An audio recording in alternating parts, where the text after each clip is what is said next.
پێنجی دوانزەم لە سەرانسەری گیانە بە ڕۆژی گیانی خاکدانراوە بۆیە گرنگە هەریەک لە ئێمە بزانین کە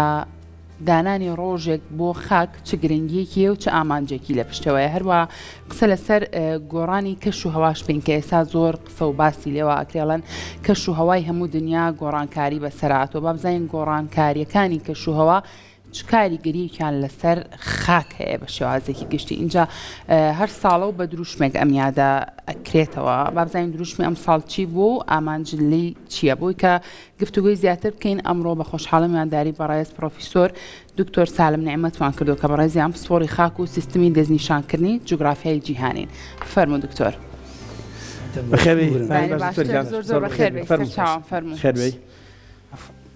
دووبارە بەخێر بێ دکتۆرکان. زۆر بەخێر بێ دکتۆر سەرچاو. لە دەستپێکی گفتوگۆکانمانە باسی کاریگەری مۆبایلمانە کرد لەسەر پەیوەندیەکانی نێوان تاکەکان مۆبایل و ئەم بابەتانە چ کاریگەریەکیان لەسەر خاک دروست کردووە؟ وەکو خاک وەکو قەنەیەک سەیرێکی وەکو تەکنۆلۆژیایەک ئەوە بابەتێکی گەورەیە بەڕاستی لەسەر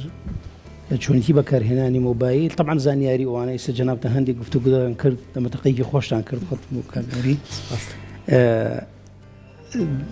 بۆ سەرچاوی زانیاری ئەوانەی وەکو زانیاری لەسەر هەموو شتێک ئەتوانین زانیاری لێ وەرگری. بەڵام وەکو خۆشی وەکو پاشماوە خراپە. یەکێ لە پاشماوە خراپەکان مۆبایلە. طبعا پاشماوەی کە ئێمە ئێستا داواچە باسی ئەوە بکەین کە ئەو شتانی کە گرفت بۆ خاک دروستن یەکێک لەوانە ئەم ئامێرە تەکنۆلۆژیانە یەکێک لەوانش کە مۆبایلە کە لە ڕاستی زۆر معقەدە هەڵوەشانەوەی و کاریگەریەکانی ناو خاکە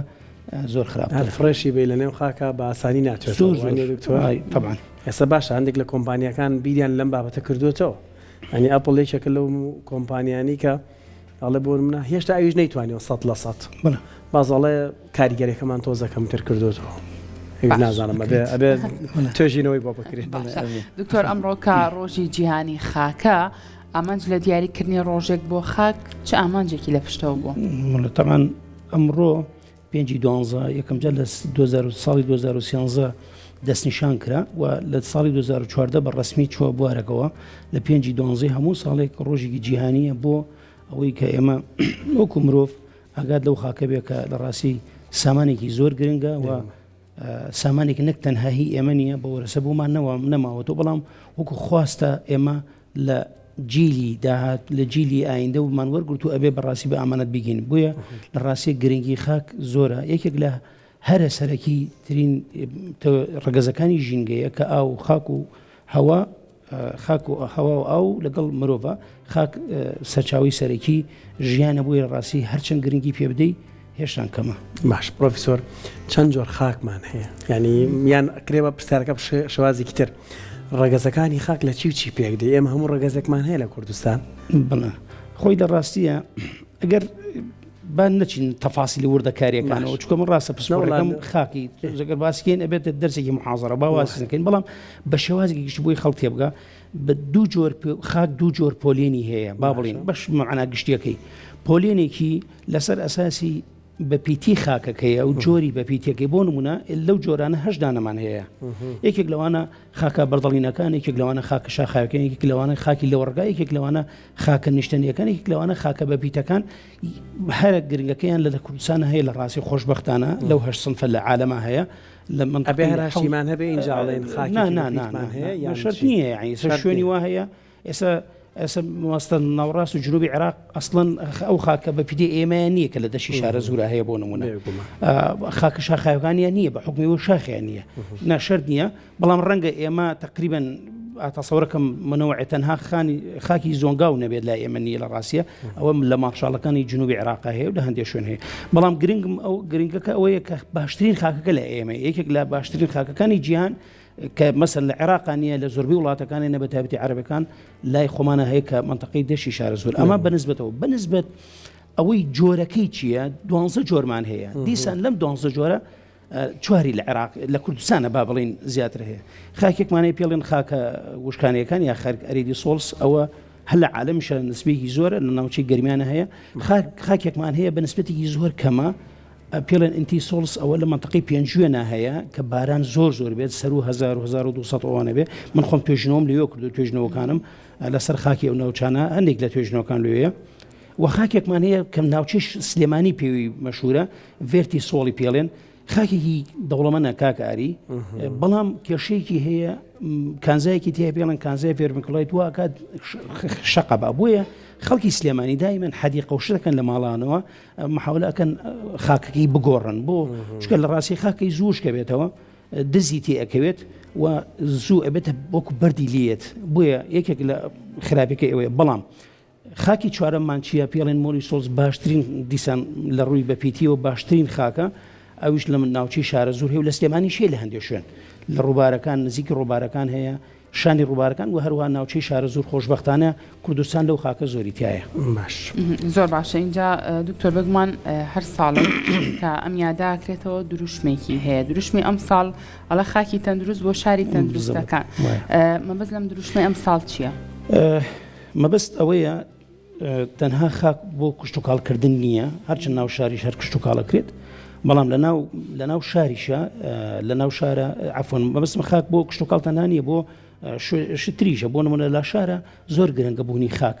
یەکێک لە گریگەکانی ئەوەیە کە لە کاتی باران بارینە ئەبێتە وەکو فلترێشنێکە کات ئەوە هەڵەمژێت فەیزانات و با بڵێن لافاو کەمەکاتەوە و هەروەها ئەبێتە سەرچاوەیەکی سەوزایی و شوێنە سەوزایەکان ئەشێنێتەوە و هەروەها ئەو خاکەش لە ڕاستیە کە گەشە ئەکات خۆی نەوعەنما ڕفرێشێک ئەکات خاڵێکی لە هەمووی گرنگتر بەڕێی من ئەوەیە خاک سەرچاوێکی زۆر گرنگە بۆ کەمکردنەوەی کاربۆنی ئۆرگانی کە ئێساییەک لە هەر کێشە گەورەکانی جیهانە و یەکێک لە گۆڕانکاریە جیهانەکانە کە ئەکرێت طبعا کاربۆنی ئۆرگانی ئەسا خۆتان ئەزانن مۆزعێکی زۆر گرنگە ئەم هەموو گۆڕانکاریانە ئەکرێت گۆڕانکاری ئاوهەوا تەنها کێش ئەساسیەکەمان ئەوەیە کە کاربۆنی ئۆرگانی کەم بکرێتەوە کاربۆنی ئۆرگانی سەرچاوەکانی دروستبوونی زۆرە یەکێک لەمانە معمەلەکانە نەوتەکانە مەسانعی گەورە طبعا زەخم زۆر گەورە بووە لە ڕاستی وڵاتەکانیش دێن لای خۆیان نایکەن لە شوێنەکان ئەیکەن زۆر جار بەهۆی فەسادی و گەندەڵی ئەوانە عەرزێکی فراوان وەرەگرن لە شوێنێ ئەیکەنە شوێنێکی معمەل بۆی ئەبینیت مەسەلەن سناعەتی سینیە کۆریە ئەمریکا لە خۆشی خۆی نییە لێ فەرعێکمان لێوێ لە ڕاستیە لەبەر هەندێک خاڵ یەکێک لەوانە کە مەسەلەن ئەوەی کە وتمان لە ناو دروستبوونی ئەو کاربوونە خاک ئەلیرە گرنگەکەی ئەوەیە طبعا بە دووەم سەرچاوە دێت بۆ لە ناوبردنی کاربۆنی ئۆرگانی لە دوای چیەوە لە دوای دەریا و زەریاکانەوە هەرچەند دەریا و زەریاکانیش هەر بەهۆی خاکەوە لە بنی خاکەکەی لە بنەوە ئەبێتە هۆی وەرگرتنەکەی ئەو کاربۆنە دێت وەرەگرێت بەهۆی بارانە و بەهۆی هەواوە ئەڕواتە ناویەوە ناگەڕێتەوە جارێکتر بە کاربۆنی دووەم کاربۆنی ئۆرگانی نەخێر ئەیگۆڕێت بۆ شێوازی کاربۆن کە سوودی هەیە بۆ ڕوەک و هەروەها ئەیگۆڕێت بۆ ئۆکسیجینی کەواتە مەخزنێکی زۆر گرنگە بۆ نقومکردن و لە ناوبردنی کاربۆنی ئۆرگانی و دواتر سوود گەیاندنی پێی باشە دکتۆر چی کاریگەریە بێ لەوەی کە خاک نەتوانێت ئەم کاریگەریە گرنگە بەجێ بگەێنە بۆ منە گۆڕانی کەش و هەوا ئەشێ کاریگەری هەبێ لە سەرم بابەتە بڵێ خاک وەکو جسمی مرۆڤ وایە ئەبێت تەندروست بێ کە ئەڵێ خاکی تەندروست بۆ شاری تەندروست ئەگەر خاکەکە تەندروست نیە بە شارگەیش تەندروست نییە خاکی مردومان هەیە ئێمە کە هیچی تیانە بۆ نمونە ئەسڵان لەواچی لە صفەت خاکیش دەجێ بەداخەوە ئەبینین ئێمە خۆڵ و تەپوتۆس چی ناوزەن دەکەن بە خاکی تەندروست خاکی تەندروست ئەوەیە کە بەردەوام گەشەی کە میکرۆبەکانی تیابێت جوڵەی تیابێ تۆ ئەگەر ئێستا مشتێک لە خاک وەرگری بە ملیارەها میکرۆباتی تایە ئەبێ ئەو خاکەوەی تیابێ هەندێک خاکێمە تحلیلەکەین ژیانی تیانەیە خاک ئەبێ ژیانی تیابێ کە مرۆڤ سەیری خاکەکە لە ڕاستی ئێمە لەسەر ژیانێکی زۆر معقد ڕێەکەین کە لە ژێرمانە لە ژێر پێمانەیە ئەبێ ئەسان قەدری بزانێت بۆیە ئەگەر هات و باران نەبوو ئەگەر هات و سەرچاوەکانی ئاو نەبوو سەرچاوەکانی سەوزایی نەبوو ئەو ژیانش لە خاکە نامێنێت کە ژیان نەمان لە خاکە ئەو کاتە خاکێکی تەندروست نابێت ئەو کاتە ڕۆڵە ئەساسی کە ئەڵین بۆ نمونەیەک لە ڕۆڵە ئەساسیەکانی ئەوەیە کەمکردنەوەی پیسبوونی ژینگە ئەو لە ڕاستی ئەو دەورە نامێنێت چونکە کێ هەڵەسێ بە شیکردنەوە ئەو کاربۆنی دووەم ئەو کاربۆنە ئەو میکرۆباتانەی کە هەیە ئەو زیندەوەرە وردانی کە لەناو خاکە هەیە هە بەکتریایە هە کەڕووە هەر ڤایرۆسە هەمویان هەڵەسن بە شیکردنەوەی کە ئەو خاکە ئەوەی تیانە بوو لە ڕاستیە وەکووەتان وەکو پارچە شوشە بێت هیچ سوودێکی نییە وەکو شتێکی مردووە باش دکتۆر لانە پرسیاریەوەی کەروتی دروشمی ئەم ساڵڵێ تەندروستی خاک بۆ تەندروستی شاروانە ئەبێ خاک تەندروست بە بۆی شاریش تەندروست بەڵام هەر بەڕاستی ئەم دروشمە بۆ ئێمە تەواوە تا دێمە کۆنکرێت زیاکی تا دەم خۆش زۆر تەواوە لە ڕاستەی تا ئێمە مەسا نەکەوە بەداخەوە زۆر جار ئەشمین کە لە ماڵەوە ئەوش لەواچێهی خۆی هەبێت لە ڕاست هەندێک جار مەسەلی اقتصادیە هەندێک جار خەڵکی کات تاکە کەسێک کات ڕەنگە بۆچی بێ ڕەنگە یەکی لە سەرچاوەکان سەرچاوی ئاو کەم بێت بۆیە ئەو ئاوە بەشی ئەوە نەکات مەسەرەن حەدیقەکەی یان ئەو باخچەی ماڵەکە بۆیە سەبێکە زۆر تەواوە ئەوەی جەنابەت باسێکی زۆر بەداخەوە ستاندارێکەیە لە دنیاە بۆ ناڵن لە 100 مەتر زەویدا دەبێت چلی خان و بێت شەستی باخ و سەوزایی بێت بەس بەخوا لای ئێمە ناکرێت وابزانام دەیشی نییە ناوەڵڵان نییە و زۆری محاولە ئەکەن هەمووی بەداخەوە ئێستا ینی بە سەراحەت بڵین پلانی حکومەتیش ئەوە نییە بەو شێوازە نییە بەڵێ قسە ئەکرێتەوەنە بەڵام حکومەتە بێ بە فعلی ئەمیشە بکات فعلا نەبێت کە خانوەکو جەنابەت لە 140 لە 130 یا لە 125 حەدیقە بێت ئەبێ فعلا وابێت دلوژنە بڕاتە سەرێەوە بەڵام ئەوە ناکرێت بەعکسەوە ببینین لە یاساشانیە دکتۆر لە یاسا هەیە بەڵام بڵێ یاسای شاروانی هەیە بەڵام متابعکردنەکەی گرنگترە لە یاساکە لە ڕاستیە کە متابع نەبوو ئیتر ناکرێت. دکتۆر بە شێوازێکی گشتی چی هۆکارە بۆ تێکدانی خاک بۆ نمونە دەستی مرۆیی بە تایبەتتر کە ئێمە ڕۆڵمان هەبێلەوەی کە ئەو خاکەی تایەژین چونکەوتمان خاکێکی تەندروست ژیانێکی تەندروستمانە لە نێو شارەکانە چی هۆکارە بۆ تێکدانی خاک ئەوەی کە پەیوەندی بە دەستی مرۆییەوە هەبێ ئەوەی کاگاری بەسی لەو خاڵانەیە کە مرۆڤ بۆ ئەکات کە شوێنی سەوزایی نامێنێت خاک نامێنێ هەمووی ببێت بە کۆنکرێت و قیر و ڕەسیف و چزانم ئەوانە ئەمە یەکێک لە هۆکارەکان خاڵێکی تر لە گرنگ لە هۆکارەکان ئەوەیە کە مرۆڤ ناوچوک شقالەکان نێڵێت باشە زۆر دارەکان ئەبڕینەوە سەر شاخەکان ئەبڕینەوە بوونەوە ئەیکن بە شوێنی شەجێبوون بەڕاستی ئەوە ئەمە هۆکارێکی سەرەکیە بۆ ئەوەی کە تۆ کە ڕۆک نەما ئەو ژیانەی ناو خاکە بەردەوام نابێت ئەو سایکڵی لە ناو خاکە هەیە دروست نابێتەوە یەکتری تاو ناکە بووە لە ڕاستێکی لێ دێت ئەو کاتە ئەو خاکە ئەبێتە خاکێکی ناتەندروست و زۆر جاریش لە ڕووی ژینگەیەوە زۆر مشکلەمان هەیە ئێمە مەسەرەن حەقلێکی نەوتەکرێت و غازەکرێت و بڕۆ ناکەم مڕعاتی ئەوە بکرێت یعنی بۆ نمونە ئەو دووکەڵی یا ئەو دووکەڵی یا ئەو غازی کە دەرەچێت لە دەوری ئەو معاملێک وە ئێمە هیچ معاملێک نابینین مەسەرەن مەساحەیەکی چاک پژوێنێکی چاک سەوزای لە دەوروبەری ئەو کارگەی دروست کە شتیوان نییە نەک ئەسڵەن احترامی خاکێتە مەرج لەسەر و معاملە بەڕاستی ئەبێ وابێ دوای وە کاگاری ئەبێ ئەو پاشماوەی کە لە هەر معاملێک بێ هەرێکە بە شێوازێکی تەندروست بێ خۆ هەر نابێ هەر تۆ بکەیتە ناو خاکەوە خاکۆک و قەبرسانێکی لێ بکەی نا ئەبێ هەندێک معالەجی بۆ بکەی پێشەوە بگرێتە ناو خاکەکەەوە. باشە دکتۆر لە ئێستا لە ڕۆژگاری ئەمڕۆیە بەکارهێنانی مادە پلاستیکیەکان ڕۆڵێکی زۆری هەیە لە لای ئێمە هاوڵاتی زۆر بەکارهێنین ئەم مادە پلاستیکانە چ کاریگەرییان هەیە لەسەر تەندروستی خاک زۆر خراپە مادەی تەندروستی ڕەنگە بە 100 ساڵ پێویست بۆی هەڵوەشێتەوە و دواتر ئەبێت هۆی لە ناوبردننی ئەو زیندەوەرانی بۆ معلوماتی بەڕێسان لە دوای دروستبوونی زەوی تقریبا زەوی بۆ 4 میلیارد بۆ 5 میلیارد ساڵ پێش ئێستا دروست بووە زەمانێکی زۆرە میلیارد ساڵ باشە ساڵێک 1 میلیارد ساڵ دوای ئەوە یەکسەر میکرۆبات دروست بوو بەکتریاوانە دروست بوو دواتر خاک دروست بووە بۆی لە ڕاستیە کردنەوەی پلاستیک یان پاشماوەکان بۆ ناو خاکە بێتە هۆی ئەوەی کە ژیان بوەستێنێت شیکردنەوەکانیان زۆر زەحمەتە بێت و ئەبێت هۆی ئەوەی کە ئەو خاکە ئاوڕانەگرێ زۆر گرنگە هەوا هەبێت لە خاکە ئەبێتە هۆی کەمبوونەوەی هەوە واتە وەستانی ژیان. دکتۆر زۆر کات جوتیارەکان مادە قڕکەرەکان بەکارهێنن بۆ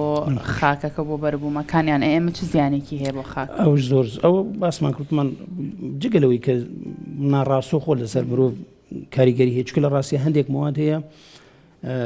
تیشک هاوێژن بەکاردێت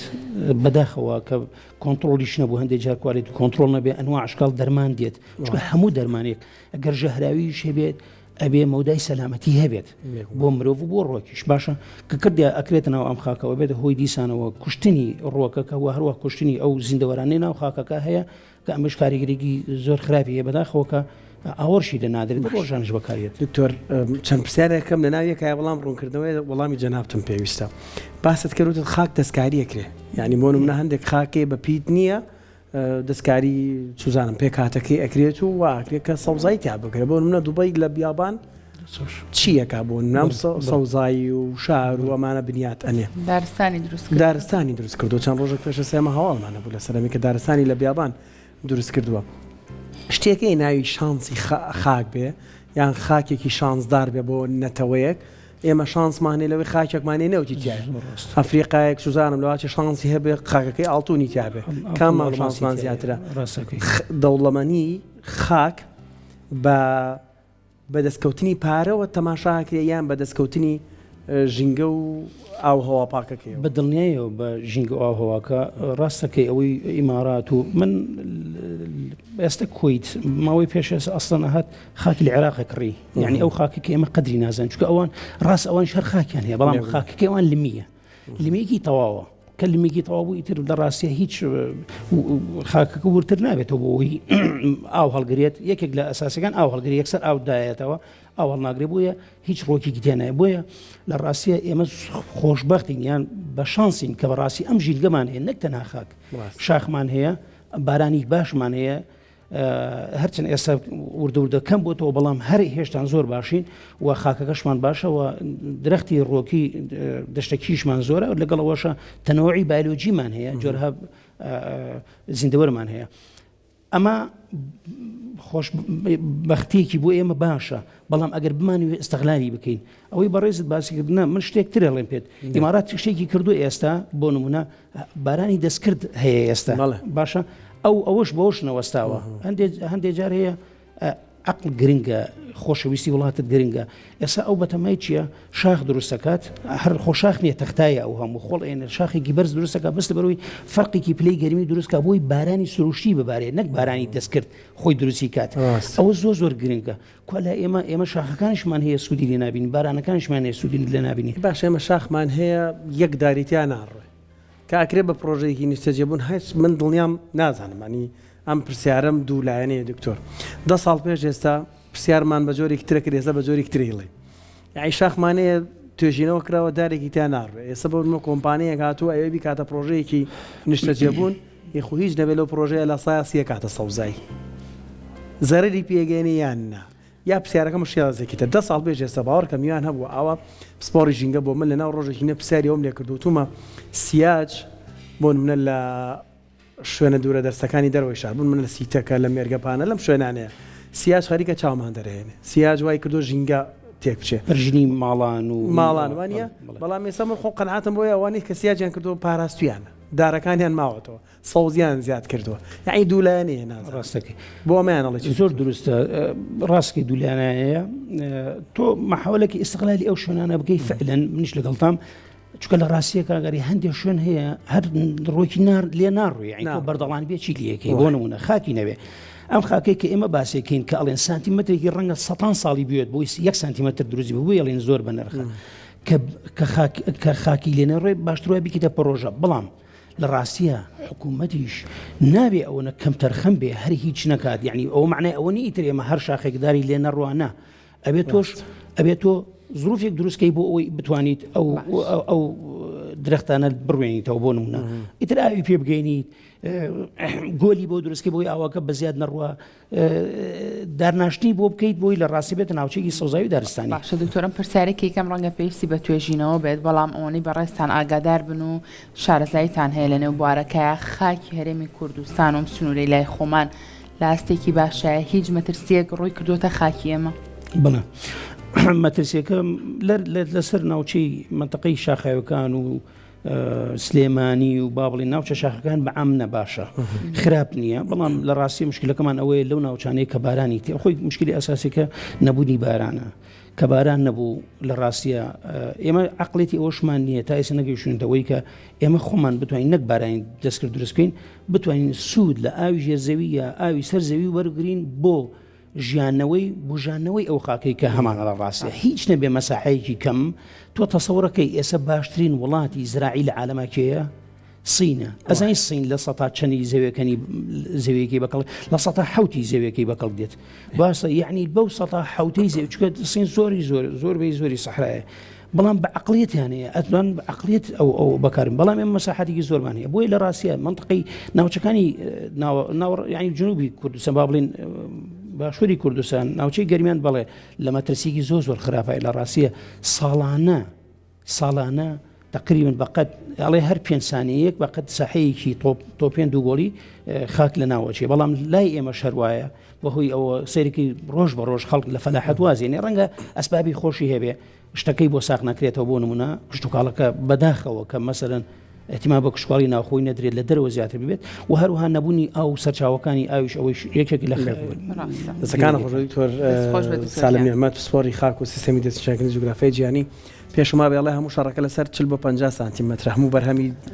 کشتتوغاڵی لەو 40 بۆ 50 سانتیمەترە فەلاڵێ سیم هەب بیران لای ئەوەیە کە پەڵی یاوەیە پێمە بە بەرهەمە سەریکەکان لەو 40 بۆ 50 جگە لە درەختە گەورە بزەبت زۆر نەکچل تقریبا 30 سانتیمەتر زۆربەی ئەساسیەکان وان ئەگینا دارمان هەیە ئەرەوەڵا پێویستی بە زیاتر هەیە زیاتر دەستخۆشەکان چی نامێت